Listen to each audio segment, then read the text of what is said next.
April 1, 1945, west bank of the Ruhr. The order came across the U.S. First Army radio net. Close the pocket. No speech, no hesitation. Armored columns from the north and infantry pushing from the south locked roads, bridges, and rail lines in a single coordinated movement. Rifle companies marked intersections with white panels for air cover. Engineers wired charges under crossings before German convoys could break through. Inside the narrowing ring, Wehrmacht staff officers watched their last supply routes vanish on field maps, lines turning from solid to dashed to nothing. American artillery didn't waste shells. They fired only when movement was confirmed, every corridor tested, every breakout sealed. German units that had fought since Poland were now out of fuel, out of air support, and surrounded by a force that advanced without pause. The pocket tightened because it had to, and because the American High Command understood exactly what trapping the Ruhr meant.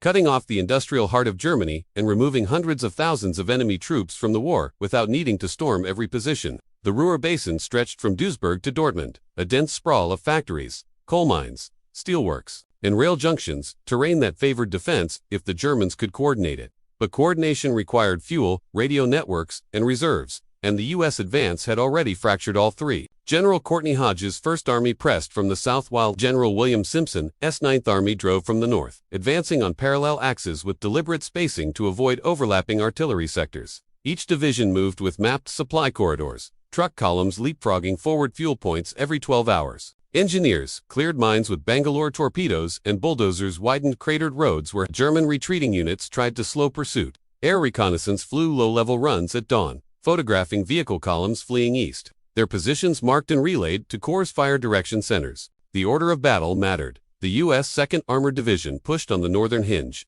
its Shermans supported by M18 Hellcats scouting ahead to trigger German ambushes before the full column committed. On the southern approach, the 9th Infantry Division maintained pressure on river crossings along the Zeek, preventing organized withdrawal. German commanders inside the Ruhr attempted to regroup under Army Group B, led by Field Marshal Walter Model, a commander known for counterattacks. But his units were depleted panzer divisions with tanks that could not be refueled.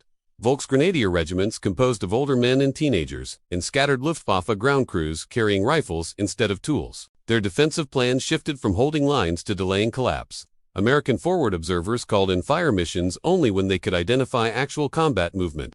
Ammunition conservation was key because resupply convoys were still coming over the recently secured Remagen bridgehead. The Ludendorff Bridge had been battered by explosives and airstrikes and still held, making it the single most important logistical artery in the region. Every hour it remained intact allowed U.S. divisions to move more men and heavy equipment east, tightening the noose around the Ruhr. German signals intelligence reported the encirclement forming, but without fuel their armored units could not reposition. No reinforcements could cross the Rhine to support them.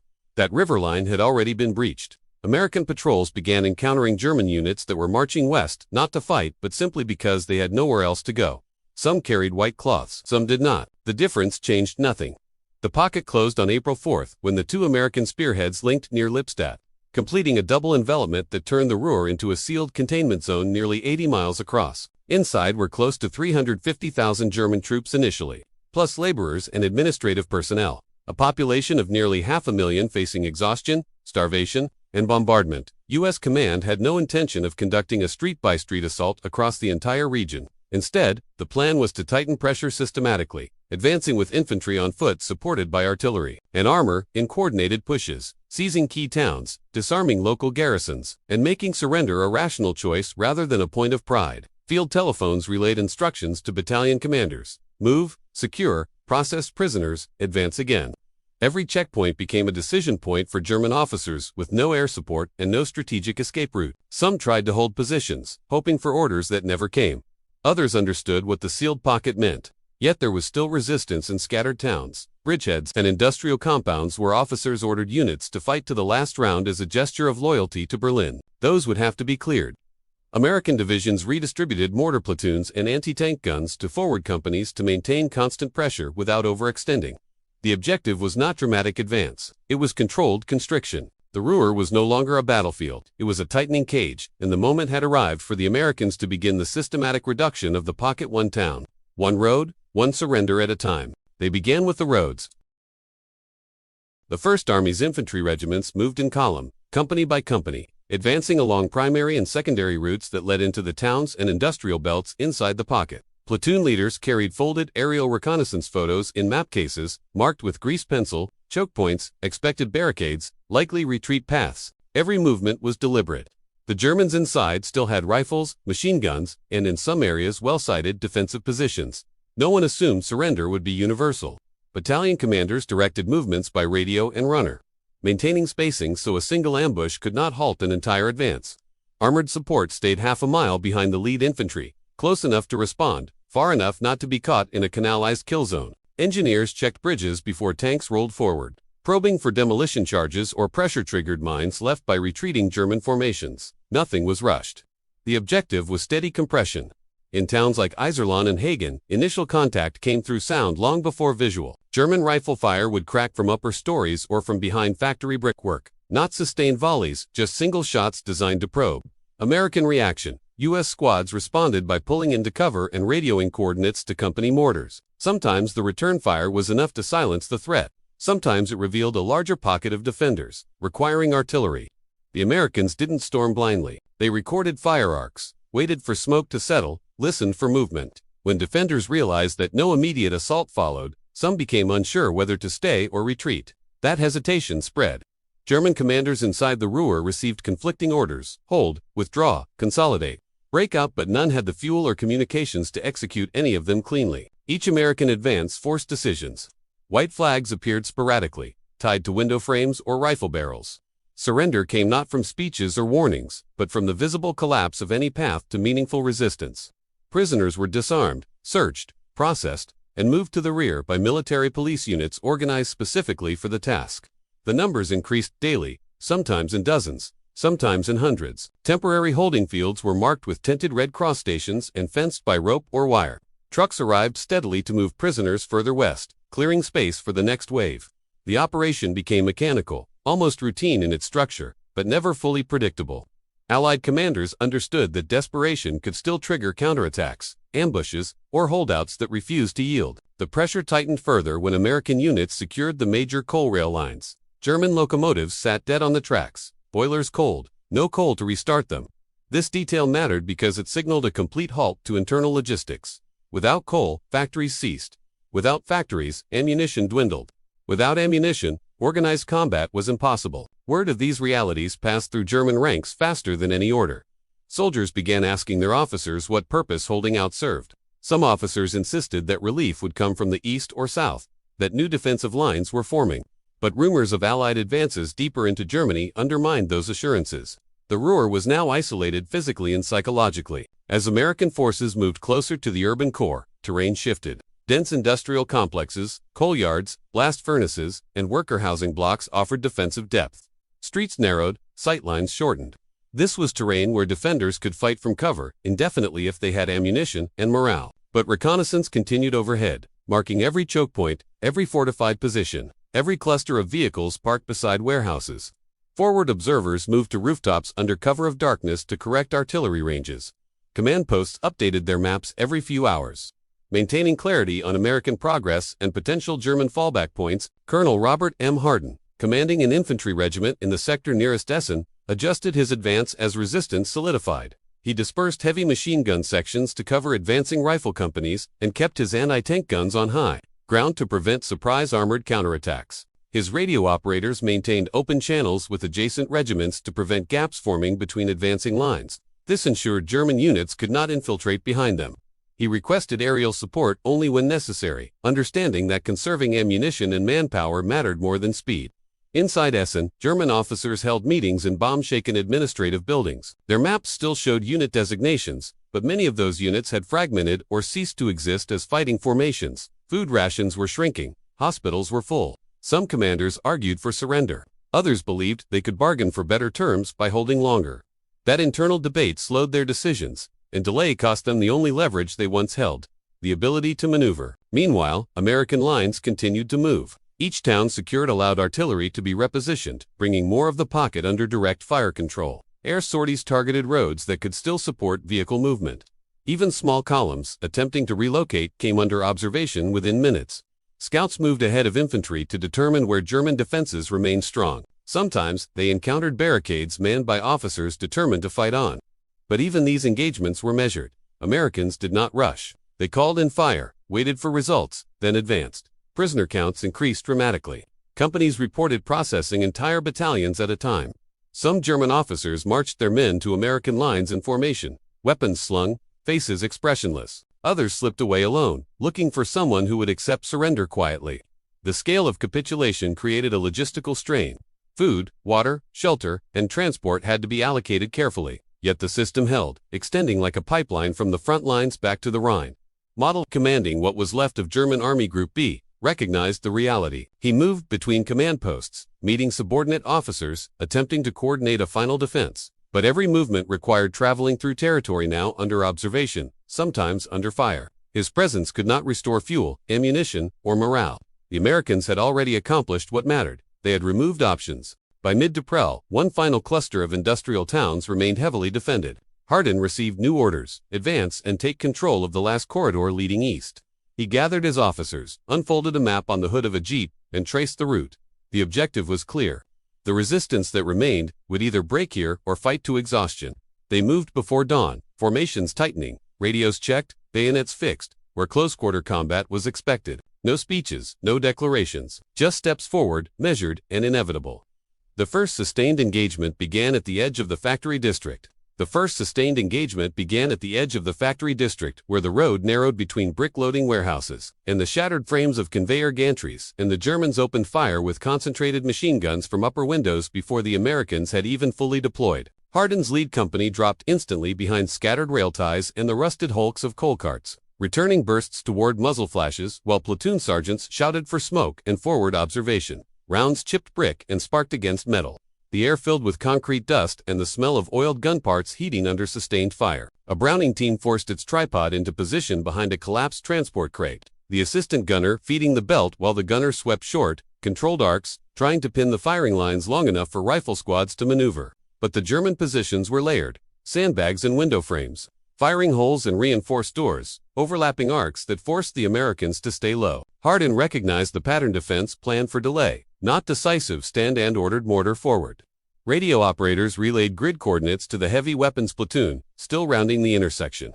And within minutes the first shells whistled overhead and broke the upper floors of a warehouse in a burst of brick, plaster, and glass. The German fire dipped, then rose again from alternate positions deeper inside the complex, confirming that they had fallback points ready. Hardin adjusted. He didn't call for tanks yet. Armor would bottleneck and die in that corridor. Instead, he directed a rifle platoon to flank through a side alley that led behind the initial line.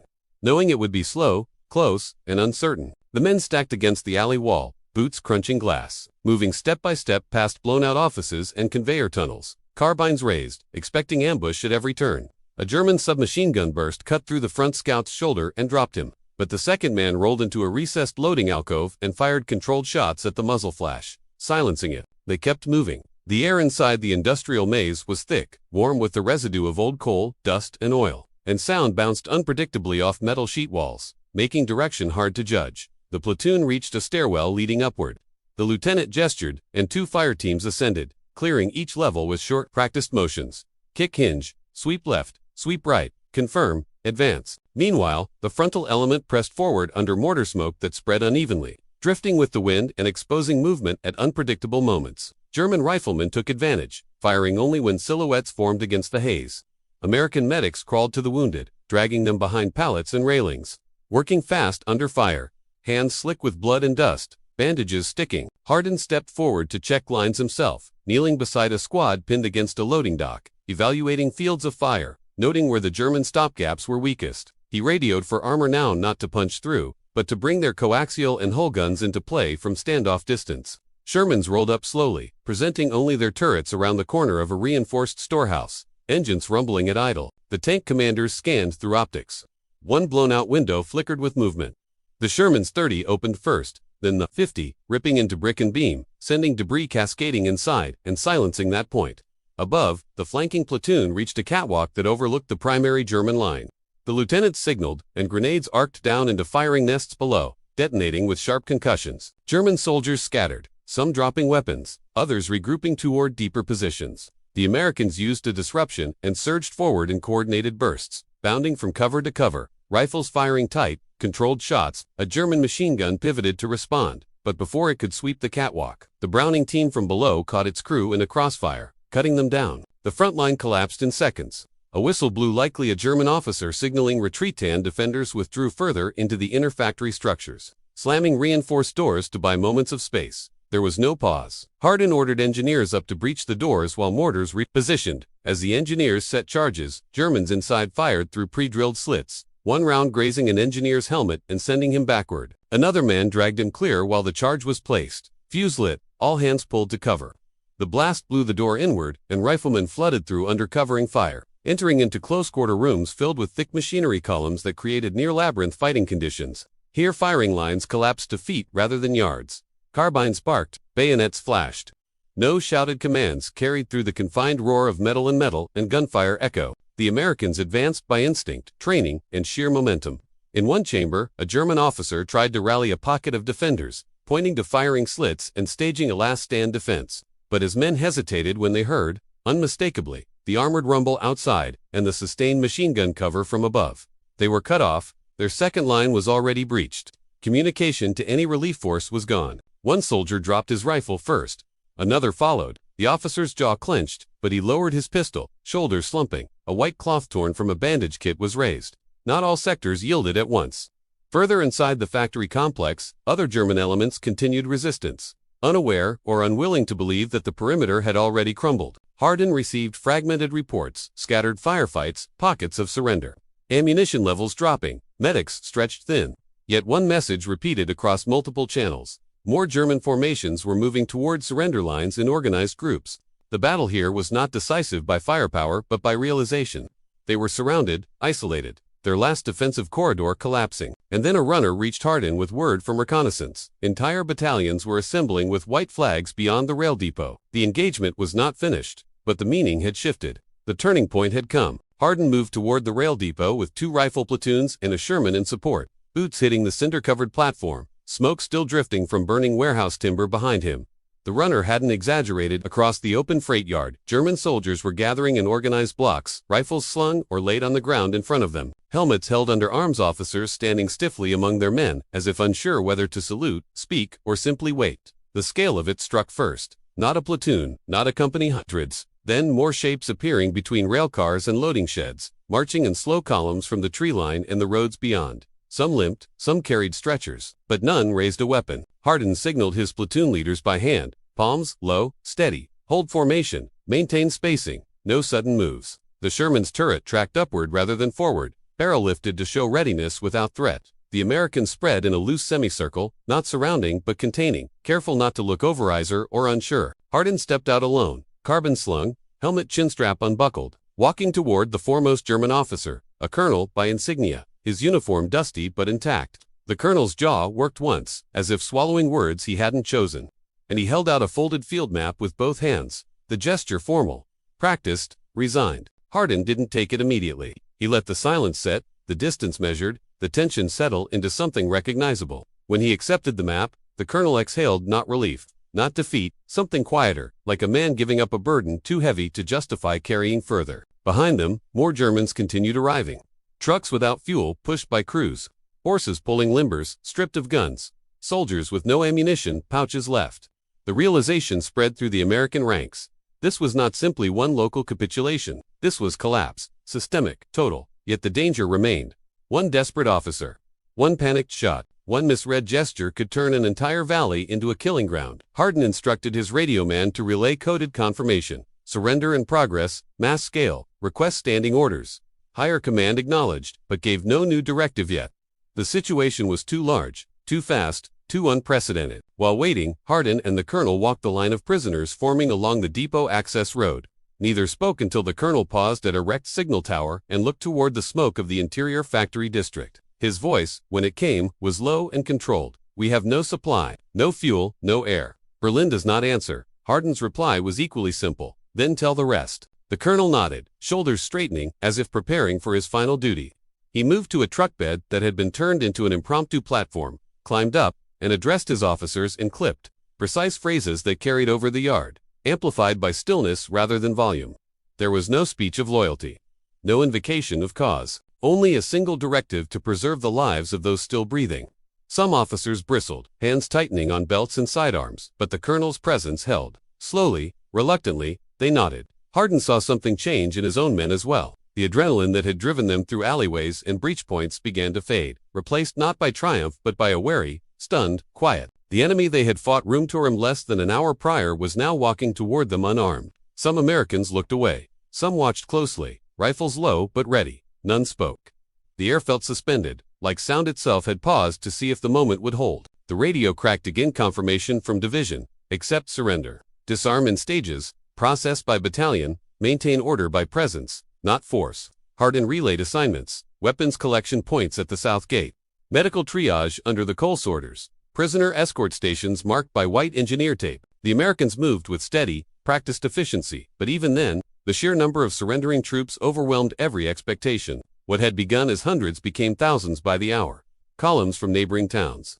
Detached artillery crews with their breech blocks removed. Entire regiments marching with flags furled, carrying no banners. Reports echoed up and down the command chain. More were coming, many more. The line had not just broken, it had dissolved. As the sun dipped behind the skeletal cranes above the depot, Hardin stepped aside onto a loading platform, watching the steady movement of soldiers surrendering themselves in silence. No cheers, no banners, no vindication in the faces of the men receiving them. Only the quiet understanding that something irreversibly large had happened here, not in a burst of heroism or spectacle, but in the final recognition of certainty. Hardin let out a slow breath. The gunfire had stopped. The battle, at least in this place, was over. But the cost, the meaning, and the weight of what came next had only just begun. Hardin remained on the loading platform for a moment longer, watching the steady columns of surrendered men move past the shattered rail cars and burned-out sheds. The sound of boots on cinders replacing the earlier bursts of rifles and tank engines. His shoulders ached, not from injury but from the sudden absence of adrenaline.